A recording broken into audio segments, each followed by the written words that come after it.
така ослободени од сите светски стеги, например, да го прегрнете ова постоење овде.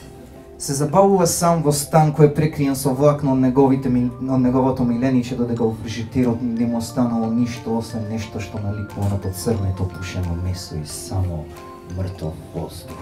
Аз сталните проекции ги почнавме пред 4 години и идејата беше да се прошири малку просторот каде што се чита поезија, односно да се излезе од тоа салонско читање поезија и да се влезе малку во некои други чаршиски простори. Луѓе што немаат можност да читаат, односно што не се официјални поети, да добијат свој простор, односно микрофон. Охрабривме луѓе да пишуваат. Може би некој ги обесхрабривме, не знам, ама мислам дека охрабривме доста млади луѓе. Јас сум Ѓоко Здравевски, магистар по филологија во образование, организатор на стални проекции и водител на поетски манифестации, обично така на шега се представува. Ги бираме луѓето по сензибилитет кој како му одговара, кој како пишува и според тоа бираме и кој како ни испратува, тие што ми испратија. Давам целосна поддршка на колегите, на Џовани, на Тихо и на Нина, бидејќи мислам дека нивната одговорност завршува со изборот на тие 3 најдобри песни.